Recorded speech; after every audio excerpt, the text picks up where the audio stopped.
비핵화 과정은 어떻게 되는지 상당히 궁금한데요. 네. 비핵화 과정 가장 핵심적인 것은 어떤 건가요? 좀 쉽게 두 가지 풀어주셨으면 좋겠어요. 하나는 CBID 네. 이미 사찰을 받느냐 안 받느냐. 그러니까 미국이 여기 좀 의심스러워 좀 가보고 싶다 할 때 받느냐 안 받냐. 그러니까 미국이 원하는 데에 원하는 곳 장소와 시간을 골라서 내가 네. 거기 가보자. 임의로 골라서 할 때 뭐 한 10시간 이내로는 가보게 해달라. 가보게 해준다. 네. 예. 왜냐하면 시간이 또 오래 지체되면 또 옹기구로 만드니까 한 10시간 이내 지정하고 가볼 수 있게 해달라. 그게 CBID가 아마 거기에 이제 핵심이.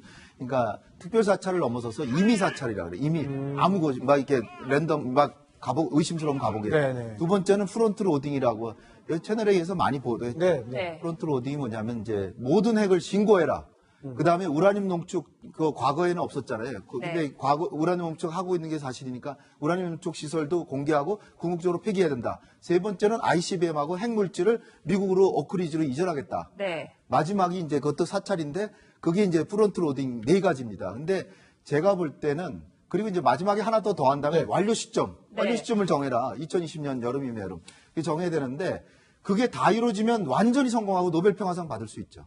그러나 제가 볼 때는 회담이 벌써 2번, 3번 안 되니까 벌써 그 중에 쪼개가지고 CBID도 아마 이를테면 뭐 1년에 한 2군데는 내가 보게 해줄게. 뭐 임의로. 뭐 여러 가지 방법이 있죠.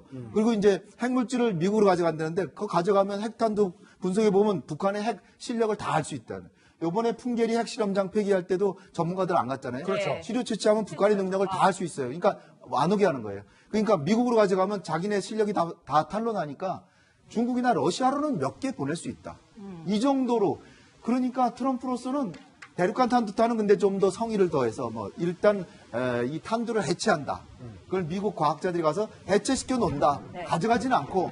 그러니까 일단 발사하려면 탄도 또 장착하고 또 해야 되니까 그때는 미국이 동향을 하니까 선제 공격할 수 있다. 이 정도로 해서 미국 국민들은 안심하시라. 이 정도 해주고 그다음에 큰 틀로 트럼프 임기 내에는 다 폐기한다. 네. 그 정도만 해가지고 서명은 안 하더라도 이게 진짜 원칙적으로 완전히 폐기하도록 합의했다. 네. 이렇게 하지 않을까 하는 이제 우려입니다. 우려. 네. 제 말이 좀 틀리기를 바라는데 네. 제가 볼 때는 지금으로 와서 회담을 2-3번 한다는 거는 한 번에 다 만족스러운 합의가 나온다는 건 우리가 좀 기대수를 조금 낮춰서 봐야 되지 않을까 이렇게. 그 미국 언론들이나 미국의 그 시민단체 조야에서도요. 그 야구공만 하되잖아요. 완성된 핵탄두가. 그런 거가 거의 많게는 100개까지 있고 북한에 땅굴이 뭐 10,000개가 있다면서요. 그래서 결국은 다 폐기하지는 않는다는 걸 트럼프도 알면서 이렇게 쇼맨십으로 하는 것이다. 쇼맨십으로 이번 회담을 하는 것이다. 이런 식으로 해석이 나오거든요. 그래서 선거 때문에 하는 거다 이렇게 얘기하는데 어떻게 보시나요? 뭐 지금 미국에서 지금 상황을 비판적으로 보는 여론을 아주 핵심을 얘기하는 거죠. 네. 데이비드 호크, 워싱턴 포스트 기자였고 기자를 그만둔 다음에 북한 인권 민주화 운동에 뛰어들었습니다. 네네. 그래서 신동혁의 자서전을 번역해서 전 세계적으로 히트를 시킨 그런 사람이죠. 지금 네. 북한 체제 본질을 꿰뚫고 있는 미국인 중에 하나인데 네. 지금 이 사안에 대해서도 그런 관점에서 얘기를 하고 있는 겁니다. 그러니까 요는 뭐냐면 북한이 비핵화를 하긴 할 텐데 미국이 바라는 것처럼 완전하고 영구적인 비핵화가 아니고 네. 불완전하고 비영구적인 비핵화가 될 것이다. 그러니까 조금은 숨겨놓고 조금은 내놓는 그런 상태에서 국제사회가 북한에 대해서 지원을 해야 되는 그런 상황에 와 있다. 제가 아까 말씀드린 것과 같은 맥락의 얘기를 지금 하고 있는 거죠. 굉장히 그게 가장 우려스러운 상황인 거고요. 네. 특히 저런 어정쩡한 비핵화에 대해서 대가를 지불해야 되는 일본이나 한국은 굉장히 지금 냉철하게 지금 상황을 봐야 된다. 그런 얘기를 하고 있는 겁니다. 네. 고 본부장님, 그런데 저런 지금 우리 신 부장의 의견 굉장히 공감이 가지 않습니까? 그렇게 현실화될 가능성이 딱 들어도 높아 보인단 말이죠. 그런데 북한에서도 저렇게 국제사회를 상대로 어떻게 보면 기만수를 펴는 건데 그렇게 하다가 정말 큰 위기를 맞을 수 있다. 이런 생각은 하지 않나요? 이제 흔히 악마는 디테일이 있다 그러잖아요. 그렇죠. 이번에 6월 12일 날 정치적 의미의 선언은 분명히 할 겁니다. 네. 그래서 둘 다 만나고 김정은한테도 의미가 있고 트럼프 대통령한테도 6월 12일 회담은 이제 말한 것처럼 의미가 있는 거 아니겠습니까? 네. 그런데 가장 중요한 것은 이란 핵협정을 미국이 깼어요. 왜 그렇죠. 깬 줄 아십니까? 여러 가지가 있지만 거기서 핵심 내용 중에 하나가 P5, 그러니까 유엔 상임이사국 5개 나라하고 독일이 뭘 합의했는가 하면 이미 4차를 진행하는데 4차를 할 때 이란 정부와 협의를 해서 네. 이란 정부가 동의하는 경우에 사찰을 한다. 네. 이거가 못마땅하다는 거예요. 아, 그걸 왜 합의를 하냐? 내가 들어가서 보겠다면 보겠고 임의로 보겠다. 그러니까 협정 자체가 아주 잘못됐다고 이렇게 이야기를 하는 거예요. 네. 그런데 만약 지금도 중국, 러시아, 북한은 C만 이야기하고 있어요. V는 임의 사찰입니다. 임의 사찰 들어가자. 네. 보자. 11월 지났어요. 선거 끝났어요, 이제. 네. 그 미국이 여기 들어가서 보겠다. 군사기지다. 안 된다. 그럼 깨지는 거 아니에요. 그렇죠. 그러니까 이게 지금 뭐 내가 무슨 이것을 뭐 안 되길 바라는 게 아니라 네. 우리가 그럴 가능성에 전문가들이 머리를 맞대고 들여다봐야 된다. 이런 소리인 거고 네. 사실은 북한은 아이 같은 말도 꺼내지 않고 있어요. 아이는 뭐냐면 그 핵 개발에 참가했던 과학자들을 우크라이나에서처럼 다른 일을 줘서 다른 일들을 하게 함으로써 그것도 미국이 감시하에 그래서 그 사람들이 머릿속에서 핵을 지워버리겠다는 건데 그걸 북한이 받아들일까요? 과연 그것도 의심스럽고 좌우전 아직까지 제가 한마디로 말씀드리고는 싱가포르 회담하려면 한 두세 발자국 가는 겁니다. 두세 아직 발자국. 97발자국, 98발자국 남아 있어요. 그런데 우리는 마치 평화가 온 것처럼 북한이 비핵화를 당한 것처럼 이렇게 흥분할 필요는 전혀 없다. 네. 홍 의원님께 하나만 더 여쭤보고 싶어요. 이 말씀을 들어보면 들어볼수록 사실은 좀 혼란스럽고 어지러운 대목이 있습니다. 이 회담 정상들이 만나서 여러 경로를 통해서 만나가지고 좋은 이야기들을 많이 하면 말씀하는 것처럼 평화가 올 것 같지만 말씀들을 들으면 들을수록 한반도는 위험해지는 거 아니야? 그러니까요. 이런 걱정이 되는데 우리가 문재인 대통령이 지금 딱 준비해야 될 거 하나를 우리 안보를 위해서 뭘 집중해서 봐야 되는 겁니까? 그래도 작년보단 낫다. 이게 첫 번째고요. 작년엔 뭐 진짜 선제 공격을 하든지 북한이 핵을 가지고 뭐 진짜 우리를 막 위협하고 막 그랬죠. 그런데 이제 제가 볼 때는 아까 그 호크 그 양반 한 얘기에 상당히 동의를 하는 게 100%다 포기하진 않을 겁니다. 그러니까 5개 숨겨놨다. 그러나 숨겨놨더라도 폐기한 걸로 공식적으로 돼 있기 때문에 네. 그걸 사용할 때는 미국이 북한을 공격할 때 나 사실은 5개 갖고 있어. 공격하면 나도 쏠 거야. 이렇게 그때 외에는 소용이 별로 없다는 거죠. 이제 그런 식으로 이제 과거보다는 그래도 낮은 거다 이렇게 하는 거고 지금 정치적 외교적 선언을 하기 위해서 만나는 거다 저는 이렇게 보고요. 12일 날. 그래도 종전선언하고 한반도의 평화의 기운은 감돌 거예요. 그리고 우리가 아까 말씀드린 것처럼 개성공단 같은 건 재개해서 우리 경협하는 분들 실제로 우리한테 이득이 되는 건 하고 그러면 왜냐하면 지금 핵 문제 때문에 아무것도 못 하잖아요. 남북관계 꽁꽁 완전히 휴전소에 총성 몇 발이 국지전으로 그냥 전환될 수 있으니까 제가 볼 때는 이번에 핵 문제가 완전히 해결되지 않을 거기 때문에 해구산 부분을 우리가 확실하게 또 다져놔야 되고요. 네. 거꾸로 지금 전략자산이 안 올지 모르는 이런 상황인데 네. 전략자산은 안 오더라도 우리가 확실하게 북한이 핵을 5개 갖고 있더라도 거기에 상응하는 재래식 무기로 우리도 상응한 공격을 할 수 있는 능력을 쌓아나가야 되고 그다음에 이 싱가포르 회담에서도 종전선언에만 가지 말고 네. 북미 간의 합의사항도 우리가 합의하는 걸 마찬가지라고 해서 우리가 그거 써줘야 돼요. 써줘야 되는데 거의 지금 보면은 북미 간의 트럼프 대통령이 김영철하고 그냥 다 얘기해버렸잖아요. 네. 우리가 거기에 얼마나 영향을 미쳤을까요? 우리가 당사자란 생각을 가지고 네. 진짜 우리 국민의 안보부터 생각하고 그 다음에 장래의 통일의 기반을 쌓는데 그게 이제 약간 속 시원하게 100% 해결은 안 될 거예요. 그러나 과거보다는 낫고 또 두 번째 정상회담에서 또 한 발 가고 세 번째 가야 되는데 요는 그때까지 트럼프 대통령이나 우리 정부가 그런 그 끈기와 인내심과 열정을 가지고 그때까지도 계속 갈 수 있느냐. 갈 수 있으면 포기시키는 거고 네. 못 간다면은 또 흐지부지 돼가지고 옛날을 또 되돌이켜 갈 수도 있겠죠. 우리가 그러니까 그 열정과 의지를 계속 간직하고 있어야죠. 예, 쏟아지는 뉴스 얼핏 들으면 다 잘 되는 것 같지만 오늘 패널 분들 말씀을 들어보면 그 안에 아주 어려운 과정들이 너무 많은 과정들이 숨겨져 있는 것 같습니다. 어떤 것들을 우리가 짚고 넘어가야 하는지 앞으로도 저희가 계속해서 말씀 잘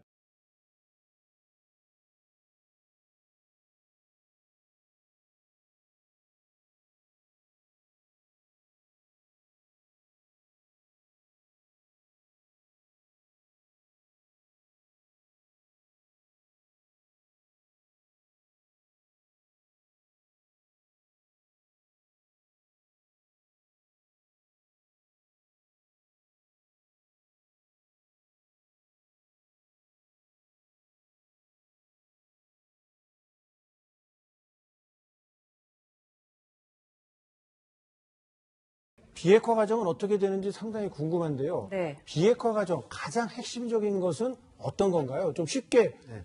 두 가지 풀어주셨으면 좋겠어요. 하나는 CBID 네. 이미 사찰을 받느냐 안 받느냐.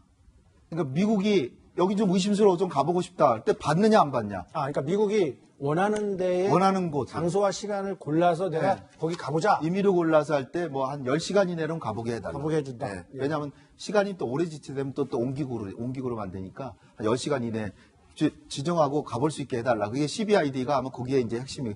그러니까 특별 사찰을 넘어서서 임의 사찰이라 그래. 임의 아무 곳 막 이렇게 랜덤 막 의심스러운 가보게. 네네. 두 번째는 프론트 로딩이라고 여기 채널에 의해서 많이 보도했죠. 네. 네. 프론트 로딩이 뭐냐면 이제 모든 핵을 신고해라. 그 다음에 우라늄 농축, 그 과거에는 없었잖아요. 근데 네. 과거 우라늄 농축 하고 있는 게 사실이니까 우라늄 농축 시설도 공개하고 궁극적으로 폐기해야 된다. 세 번째는 ICBM하고 핵물질을 미국으로 오크리지로 이전하겠다. 네. 마지막이 이제 그것도 사찰인데 그게 이제 프론트 로딩 네 가지입니다. 근데 제가 볼 때는 그리고 이제 마지막에 하나 더 더한 다음에 네. 완료 시점, 네. 완료 시점을 정해라. 2020년 여름이면 여름. 그게 정해야 되는데 그게 다 이루어지면 완전히 성공하고 노벨 평화상 받을 수 있죠. 그러나 제가 볼 때는 회담이 벌써 두 번, 세 번 안 되니까 벌써 그 중에 쪼개가지고 CBID도 아마 이를테면 뭐 1년에 한 두 군데는 내가 보게 해줄게. 뭐 임의로. 뭐 여러 가지 방법이 있죠. 그리고 이제 핵물질을 미국으로 가져간다는데 그거 가져가면 핵탄두 분석해 보면 북한의 핵 실력을 다 알 수 있다는. 요번에 풍계리 핵실험장 폐기할 때도 전문가들 안 갔잖아요. 그렇죠. 시료 채취하면 북한의 능력을 다 할 수 있어요. 그러니까 안 오게 하는 거예요. 그러니까 미국으로 가져가면 자기네 실력이 다 탄로나니까 중국이나 러시아로는 몇 개 보낼 수 있다. 이 정도로. 그러니까 트럼프로서는 대륙간 탄두탄은 근데 좀 더 성의를 더해서 뭐 일단 이 탄두를 해체한다. 그걸 미국 과학자들이 가서 해체시켜 놓는다. 네. 가져가지는 않고. 그러니까 일단 발사하려면 탄도 또 장착하고 또 해야 되니까 그때는 미국이 동향을 하니까 선제 공격할 수 있다. 이 정도로 해서 미국 국민들은 안심하시라. 이 정도 해주고 그 다음에 큰 틀로 트럼프 임기 내에는 다 폐기한다. 네. 그 정도만 해가지고 서명은 안 하더라도 이게 진짜 원칙적으로 완전히 폐기하도록 합의했다. 네. 이렇게 하지 않을까 하는 이제 우려입니다. 우려. 네. 제 말이 좀 틀리기를 바라는데 네. 제가 볼 때는 지금으로 와서 회담을 두세 번 한다는 거는 한 번에 다 만족스러운 합의가 나온다는 건 우리가 좀 기대 수준을 조금 낮춰서 봐야 되지 않을까 이렇게. 그 미국 언론들이나 미국의 그 시민단체 조야에서도요. 그 야구공만 하대잖아요. 완성된 핵탄두가. 그런 거가 거의 많게는 100개까지 있고 북한의 땅굴이 뭐 10,000개가 있다면서요. 그래서 결국은 다 폐기하지는 않는다는 걸 트럼프도 알면서 이렇게 쇼맨십으로 하는 것이다. 쇼맨십으로 이번 회담을 하는 것이다. 이런 식으로 해석이 나오거든요. 그래서 선거 때문에 하는 거다 이렇게 얘기하는데 어떻게 보시나요? 뭐 지금 미국에서 지금 상황을 비판적으로 보는 여론을 아주 핵심을 얘기하는 거죠. 네. 데이비드 호크 워싱턴 포스트 기자였고 기자를 그만둔 다음에 북한 인권 민주화 운동에 뛰어들었습니다. 네, 네. 그래서 신동혁의 자서전을 번역해서 전 세계적으로 히트를 시킨 그런 사람이죠. 지금 네. 북한 체제 본질을 꿰뚫고 있는 미국인 중에 하나인데 네. 지금 이 사안에 대해서도 그런 관점에서 얘기를 하고 있는 겁니다. 그러니까 요는 뭐냐면 북한이 비핵화를 하긴 할 텐데 미국이 바라는 것처럼 완전하고 영구적인 비핵화가 아니고 네. 불완전하고 비영구적인 비핵화가 될 것이다. 그러니까 조금은 숨겨놓고 조금은 내놓는 그런 상태에서 국제사회가 북한에 대해서 지원을 해야 되는 그런 상황에 와 있다. 제가 아까 말씀드린 것과 같은 맥락의 얘기를 지금 하고 있는 거죠. 굉장히 그게 가장 우려스러운 상황인 거고요. 네. 특히 저런 어정쩡한 비핵화에 대해서 대가를 지불해야 되는 일본이나 한국은 굉장히 지금 냉철하게 지금 상황을 봐야 된다. 그런 얘기를 하고 있는 겁니다. 네. 고 본부장님, 그런데 저런 지금 우리 신부장의 의견 굉장히 공감이 가지 않습니까? 그렇게 현실화될 가능성이 딱 들어도 높아 보인단 말이죠. 그런데 북한에서도 저렇게 국제사회를 상대로 어떻게 보면 기만수를 펴는 건데 그렇게 하다가 정말 큰 위기를 맞을 수 있다. 이런 생각은 하지 않나요? 이제 흔히 악마는 디테일이 있다 그러잖아요. 그렇죠. 이번에 6월 12일 날 정치적 의미의 선언은 분명히 할 겁니다. 네. 그래서 둘 다 만나고 김정은한테도 의미가 있고 트럼프 대통령한테도 6월 12일 회담은 이제 말한 것처럼 의미가 있는 거 아니겠습니까? 네. 그런데 가장 중요한 것은 이란 핵협정을 미국이 깼어요. 왜 그렇죠. 깬 줄 아십니까? 여러 가지가 있지만 거기서 핵심 내용 중에 하나가 P5, 그러니까 유엔 상임비사국 5개 나라하고 독일이 뭘 합의했는가 하면 이미 사찰을 진행하는데 사찰할 때 이란 정부와 협의를 해서 네. 이란 정부가 동의하는 경우에 사찰한다. 네. 이거가 못마땅하다는 거예요. 아, 그걸 왜 합의를 하냐? 내가 들어가서 보겠다면 보게끔. 임의로 보겠다. 그러니까 협정 자체가 아주 잘못됐다고 이렇게 이야기를 하는 거예요. 네. 그런데 만약 지금도 중국, 러시아, 북한은 C만 이야기하고 있어요. V는 이미 사찰입니다. 이미 100%다 포기하진 않을 겁니다. 그러니까 5개 숨겨놨다. 그러나 숨겨놨더라도 폐기한 걸로 공식적으로 돼 있기 때문에 네. 그걸 사용할 때는 미국이 북한을 공격할 때 나 사실은 5개 갖고 있어. 공격하면 나도 쏠 거야. 이렇게 그때 외에는 소용이 별로 없다는 거죠. 이제 그런 식으로 이제 과거보다는 그래도 낮은 거다 이렇게 하는 거고 지금 정치적 외교적 선언을 하기 위해서 만나는 거다 저는 이렇게 보고요. 12일 날. 그래도 종전선언하고 한반도의 평화의 기운은 남들 거예요. 그리고 우리가 아까 말씀드린 것처럼 개성공단 같은 건 재개해서 우리 경협하는 분들 실제로 우리한테 이득이 되는 건 하고 그러면 왜냐하면 지금 핵 문제 때문에 아무것도 못 하잖아요. 남북관계 꽁꽁 완전히 휴전선에 총성 몇 발이 국지전으로 그냥 전환될 수 있으니까 제가 볼 때는 이번에 핵 문제가 완전히 해결되지 않을 거기 때문에 해구산 부분을 우리가 확실하게 또 다져놔야 되고요. 네, 거꾸로 지금 전략자산이 안 올지 모르는 이런 상황인데 네. 전략자산은 안 오더라도 우리가 확실하게 북한이 핵을 5개 갖고 있더라도 거기에 상응하는 재래식 무기로 우리도 상응한 공격을 할 수 있는 능력을 쌓아나가야 되고 그다음에 이 싱가포르 회담에서도 종전선언에만 가지 말고 네. 북미 간의 합의사항도 우리가 합의하는 걸 마찬가지라고 해서 우리가 그거 써줘야 돼요. 써줘야 되는데 거의 지금 보면은 북미 간의 트럼프 대통령이 김영철하고 다 얘기해버렸잖아요. 네. 우리가 거기에 얼마나 영향을 미쳤을까요? 우리가 당사자란 생각을 가지고 네. 진짜 우리 국민의 안보부터 생활하고 그 다음에 장래의 통일의 기반을 쌓는데 그게 이제 약간 속 시원하게 100% 해결은 안 될 거예요. 그러나 과거보다는 낫고 또 두 번째 정상회담 사찰 들어가자. 네. 보자. 11월 지났어요. 선거 끝났어요, 이제. 네. 그 미국이 여기 들어가서 보겠다. 군사기시다. 안 된다. 그럼 깨지는 거 아니에요. 그렇죠. 그러니까 이게 지금 뭐 내가 무슨 이것을 뭐 안 되길 바라는 게 아니라 네. 우리가 그럴 가능성에 전문가들이 머리를 맞대고 들여다 봐야 된다. 이런 소리인 거고 네. 사실은 북한은 아이 같은 말도 꺼내지 않고 있어요. 아이는 뭐냐면 그 핵 개발에 참가했던 과학자들을 우크라이나에서처럼 다른 일을 줘서 다른 일들을 하게 함으로써 그것도 미국이 감시하에 그래서 그 사람들이 머릿속에서 핵을 지워버리겠다는 건데 그걸 북한이 받아들일까요? 과연 그것도 의심스럽고 자우전 아직까지 제가 한마디로 말씀드리고는 싱가포르 회담을 하면 한 2-3발자국 가는 겁니다. 아직 97발자국, 98발자국 남아 있어요. 그런데 우리는 마치 평화가 온 것처럼 북한이 비핵화를 당한 것처럼 이렇게 흥분할 필요는 전혀 없다. 네. 홍 의원님께 하나만 더 여쭤보고 싶어요. 이 말씀을 들어보면 들어볼수록 사실은 좀 혼란스럽고 어지러운 대목이 있습니다. 이 회담 정상들이 만나서 여러 경로를 통해서 만나가지고 좋은 이야기들을 많이 하면 말씀하는 것처럼 평화가 올 것 같지만 말씀들을 들으면 들을수록 한반도는 위험해지는 거 아니야? 그러니까요. 이런 걱정이 되는데 우리가 문재인 대통령이 지금 딱 준비해야 될 거 하나를 우리 안보를 위해서 뭘 집중해서 봐야 되는 겁니까? 그래도 작년보단 낫다. 이게 첫 번째고요. 작년에는 뭐 진짜 선제 공격을 하든지 북한이 핵을 가지고 뭐 진짜 우리를 막 위협하고 막 그랬죠. 그런데 이제 제가 볼 때는 아까 그 호크 그 양반 한 얘기에 상당히 동의를 하는 게